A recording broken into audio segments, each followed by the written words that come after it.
오늘 우리에게 주신 하나님의 말씀 로마서 9장 14절로 18절 말씀입니다. 생명샘가 6월 3일 목요일자 말씀 긍휼히 여길 자를 긍휼히 여기신다. 함께 읽겠습니다.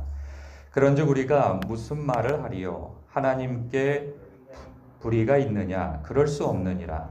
모세에게 이르시되 내가 긍휼히 여길 자를 긍휼히 여기고 불쌍히 여길 자를 불쌍히 여기리라 하셨으니 그런즉 원하는 자로 말미암음도 아니요 다른 박질하는 자도 말미암도 아니요 오직 긍휼히 여기시는 하나님으로 말미암음이라.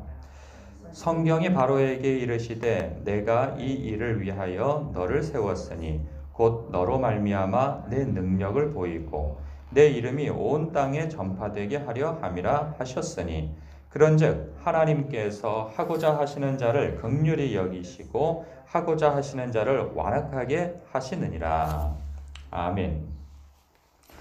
성경을 읽다 보면 특히 창세기를 읽다 보면 종종 이런 생각을 할 때가 있죠. 하나님의 선택에 관한 이 불편한 생각과 마음인데요. 누구는 택하시고 누구는 버려지는 그러한 선택에 대해서 불편한 마음이 들 때가 있습니다. 이스마엘과 이삭, 하나님께서 좀 불합리하다 이거죠. 이스마엘과 이삭, 그들이 어떤 행악 간에 뭐 악한 일이나 행위 간에 행위에서 악한 일이나 뭐 선한 일 어떤 일을 하지도 않았음에도 불구하고 이스마엘은 버려지고 이삭은 선택되어지고 에서와 야곱 그들이 태어나서 어떤 일을 행하기도 전에 하나님께서 그 뱃속에서 이미 선택하셔서 누구는 하나님의 백성 삼으시고 누구는 버리시고 그 불합리하다는 생각이 드는 것이죠. 그래서 아니 하나님께서 그렇게 버리신 까닭에 지금도 뭐 중동 전쟁이 일어나고 그래서 이스라엘 백성과 그리고 그 주변에 팔레스타인에 거주하는 그러한 사람들과 끊임없이 지금도 갈등 관계에 있지 않느냐?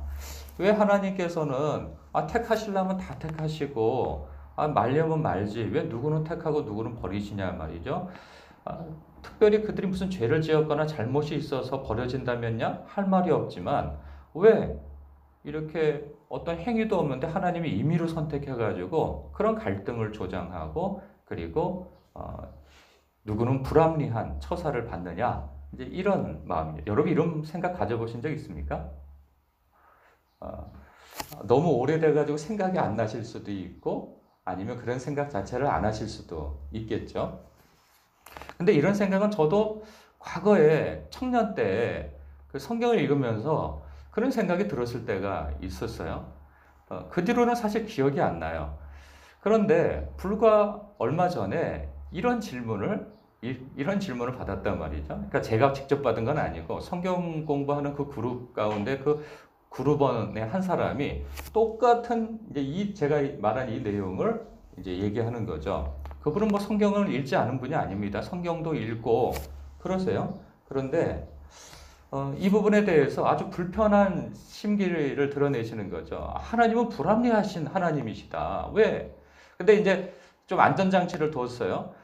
나는 사실 이해를 한다. 나는 이해를 하는데 연약한 신자들이 볼 때에는 이 부분에 대해서 불편해하지 않겠느냐, 시험 들지 않겠느냐, 하나님의 이러한 선택에 대해서 왜 누구는 선택하고 누구는 버리시고 이거 무슨 심술이냐 이런 거죠.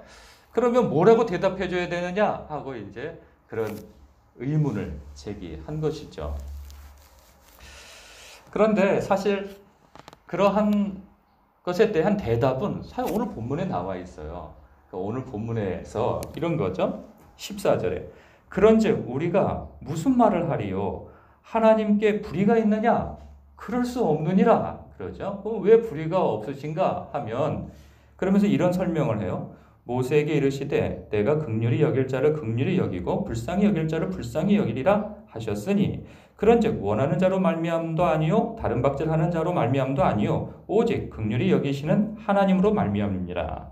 성경이 바로에게 이르시되 내가 이 일을 위하여 너를 세웠으니 곧 너로 말미암아 내 능력을 보이고 내 이름이 온 땅에 전파되게 하려 함이라 하셨으니 그런즉 하나님께서 하고자 하시는 자를 긍휼히 여기시고 하고자 하시는 자를 완악하게 하시느니라. 여기서 흐르는 그 내용이 뭡니까? 하나님의 주권이죠. 하나님이 하나님 뜻대로 하실 그러한 권리가 있으시다 하는 얘기인 거예요. 그러면 이 이야기가 설득이 되어질까요? 아니에요. 왜 하나님 마음대로 하시냐 이거죠. 그러니까 이제 이러한 하나님의 주권에 대한 설명도 사실 와닿지 않는다는 거죠. 아니 왜 그러니까 내 말이 왜 하나님이 그러니까 애초에 이런 생각이에요. 하나님의 주권을 가지고 설명할 생각을 하지 말라는 거죠. 그걸 말고 다른 걸서 납득이 될 만한 설명을 해보라는 거죠.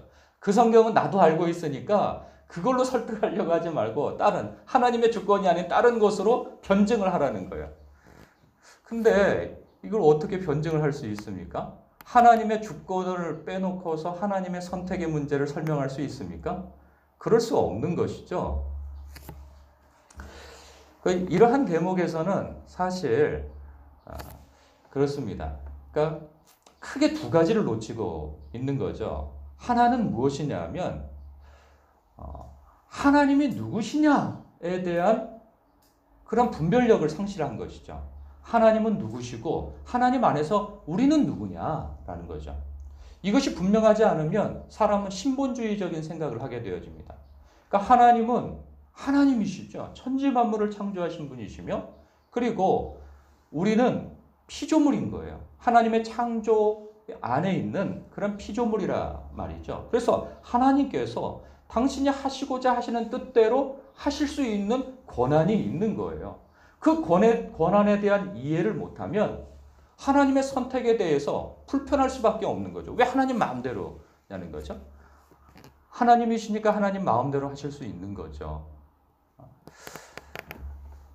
그런가 하면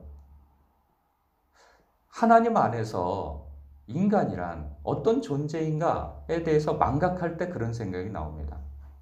인간은요, 하나님을 대적하고 반역한 존재란 말이죠. 그래서 이미 허물과 죄로 죽은 자예요. 모든 사람이 죄를 범하였으며 하나님의 영광에 이르지 못한 그런 존재란 말이죠. 자기의 죄로 말미암아 죽어서 자기 스스로를 살릴 어떤 가망도 희망도 소망도 없는 자란 말이죠. 의지를 발휘한다고 해서 그 의지가 자신을 의롭게 하거나 살릴 수 있는 어떠한 방책도 가지고 있지 않은 존재란 말이에요. 하나님께서는 그런 반역한 존재를 그냥 내버려 두셔도 누구도 말할 수가 없어요. 왜냐하면 하나님의 심판의 자리에서 누구도 하나님의 불의를 얘기할 수 없고 오직 자기의 죄로 인하여서 하나님의 심판받는 것을 받아들이고 납득할 수밖에 없는 그러한 존재가 바로 인간이거든요. 그런 인간을 하나님께서 구원하시기 위하여서 하나님의 뜻대로 이미 죽은 자에 대해서 선택하시 늘 그것에 대해서 아무런 말할 수 없는 존재가 인간이란 말이죠. 그런데 하나님의 하나님 되심을 인정하지 못하고 그리고 인간이 어떠한 존재인지를 망각하게 되어지면 그런 의문을 제기하고 하나님은 불합리하시다. 왜 누구는 선택하고 왜 누구는 버리냐? 이 얘기를 하는 거죠. 왜 저는 그런 생각을 하게 됐어요? 사람이 물에 빠졌어요. 거기에 들어가서 물놀이 하면은 죽습니다. 몇 번을 경고를 했음에도 불구하고 한 대여섯 명이 그냥 무시하고 들어가서 놀다가 그렇게 깊은지 모른 거죠. 빠져가지고 허우적대가지고 서로 살려보겠다고 그러다가 헤어나오질 못하고 그러고 있는 거예요. 그래서 제가 보고 있다가 안 되겠다 싶어서 뛰어 들어갔죠. 들어가서 사력을 다해서 그 중에 2사람을 구했어요. 나머지 4사람은 도무지 구할 수가 없는 거죠. 그래서 그 사람을 건져냈어요. 그래서 나머지 4명은 죽었어요. 익사돼서. 2명은 구조가 되어서 살았죠. 근데 이 사람들이 정신 차리고 난 다음에 저한테 따지는 거죠. 아니, 왜 우리만 구했습니까? 아니, 저 사람을 구하지 않고, 저 사람들은 구하지 않고 왜 우리만 구했냐 말이죠. 그래서 저는 최선을 다했는데 그들을 구하기 위해서. 제가 무슨 선택하고 말 게 있습니까? 제가 할 수 있는 역량 안에서 그 두 명을 구했으면 그들이 할 말은 무엇입니까? 감사하다 하는 것밖에 없는 거죠. 만약에 입장을 바꿔놓고 생각해 보십시오. 내가 사력을 다해서 살리려고 해서 노력을 해가지고 그 두 사람을 구했는데 그 구조함 받은 사람이 한다는 말이 무슨 근거로 저 사람들은 구하지 않고 우리만 구했냐? 그건 불합리한 거 아니냐? 당신이 무슨 근거로 무슨 선택에 그런 권리가 있어서 우리 이런 말을 할 수가 없는 거죠. 이제 이렇게 이야기를 했더니 이제 또 이렇게 얘기를 하는 거죠. 아니, 그럼 당신이 능력이 있어서 다 구할 수 있어. 그런데 그래서 10사람을 구할 수가 있어. 그런데 그러면 왜 그 10사람 구하지 않고 5사람만 구했냐는 거죠. 그래서 제가 또 한 얘기가 있죠. 제가 구할 수 있는 사람이 10사람이라면 구하지 못할 사람이 20명이 더 빠져 있었다는 얘기를 했습니다. 그러니까 그 사람의 얘기는 뭐냐면 하나님은 능력이 있는데 왜 다 구하지 않느냐 그 얘기인 거죠. 저는 그런 관점에서 얘기하는 것이 아니고 구조받은 사람의 관점에서 생각하라는 것이죠. 구조받은 사람의 관점에서는 감사할 것밖에 없는 거예요. 나를 선택해주고 나를 구원해 주신 것, 구조해 준 것에 대해서 감사할 것밖에 없다는 거죠. 죽은 사람은 자기의 죄로 죽은 거예요. 자기의 잘못된 선택으로 인해서 죽은 거란 말이죠. 그것까지 나서가지고 그 사람 편을 들 이유가 없다는 거예요. 그러면 구조받은 사람이 왜 그렇게 불편한 심기가 드러났느냐라는 거죠. 하나님의 선택을 받고 그래서 구원받은 사람이 왜 하나님에 대해서 불편한 심기가 있느냐 말. 그거는 인본주의적인 생각이 아직 벗겨지지 않아서 그런 겁니다. 여전히 인간 편에서 생각을 하는 거죠. 그러나 인간 편에서 생각하는 그 생각이 불신앙이고 하나님의 생각에서 한참 벗어난 생각이에요. 하나님께서 선택하시고 하나님께서 어떤 계획을 가지신 것에 대해서 사람은 다 알 수가 없고요. 그리고 하나님의 선택의 문제에 있어서는 신본주의적인 생각에서는 결코 뭐라고 딴지를 걸 수 없는 노릇인 거예요. 근데 그것에 대해서 왈가불가한다? 필요한 게 있는 거죠. 성경을 몰라서 그런 것이 아니고 하나님을 인격적으로 만나지 못해서 그런 불편한 심기가 끊이지 않게 되어지는 것이죠. 이것은 어떤 설득과 변증으로 해결되어질 문제가 아닙니다. 그 아무리 설득을 하고 변명을 한 그 어떤 이야기를 한들 받아들이겠어요? 그러면 또 다른 얘기를 하죠. 선악과는 왜 만들었으며 뭐 이런 이야기들의 연속인 거죠. 그런 것들을 다 어떤 설득과 해명으로 설명할 수가 없다. 어차피 성경에서 하는 말씀도 받아들이지 못하니 말입니다. 중요한 것은 무엇인가? 내가 하나님 앞에 택함을 받았다면 감사할 일인 거예요. 선택받지 못한 사람들에 대해서는 긍휼한 마음을 가지고 우리가 하나님 앞에 어떻게 주님과 같은 마음을 가지고 저들이 나처럼 하나님을 만나고 복음을 받아들이고 살 수 있을까? 회개할 수 있을까라는 것을 하나님 앞에 간구하고 그리고 하나님의 마음을 가지고 전도할 일인 것이죠. 여전히 하나님 앞에 택함을 받았음에도 불구하고 그것에 대해서 불편한 심기가 있다면 그 사람은 하나님을 인격적으로 만나야 할 필요가 있는 것이고요. 오늘 본문 속에서 보면 17절 말씀이 참 이 묵상의 포인트라고 생각되어집니다. 이르게 말씀하고 있어요. 성경이 바로에게 이르시되 내가 이 일을 위하여 너를 세웠으니 곧 너로 말미암아 내 능력을 보이고 내 이름이 온 땅에 전파되게 하려 함이라. 이 바로에게 있어서 하나님의 능력이 드러나고 하나님의 이름이 온 땅에 전파되게 되어지는 부분은 부정적인 부분에서 그렇게 되어지는 겁니다. 그가 하나님을 반역하고 끝까지 고집을 부리고 하나님의 말씀에 순종하지 않는 것 때문에 결국은 모세가 통로가 되어져서 하나님의 능력이 참으로 그를 두들겨 패는 것으로 나오는 거죠.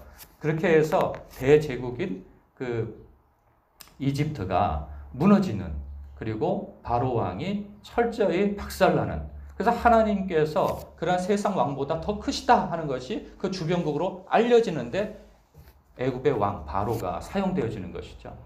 그 반대로 우리는 묵상해 봐야 할 필요가 있는 것입니다. 하나님께서는 이러한 어떤 반대적인 상황 가운데서 바로를 사용하셨다면 저와 여러분은 긍정적인 부분에서 내 능력을 보이고 하나님의 능력을 우리를 통해서 보이시고 그리고 하나님의 이름이 온 땅에 전파되어지는데 우리가 선한 통로가 되기 위한 그러한 묵상이 되어져야 할 것입니다. 오늘도 하루를 살아가시면서 나를 통하여서 하나님께서 당신의 이름을 드러내시고 우리의 착한 행실로 인하여서 사람들이 하나님께 영광을 돌릴 그러한 선한 통로로서 쓰임받게 해달라고 우리는 간구해야 할 것입니다. 오늘도 여러분들이 여느 때와 같이 늘 주님의 영광을 위해서 사시는 것처럼 오늘도 그리 사시길 주님의 이름으로 축복합니다. 기도하겠습니다.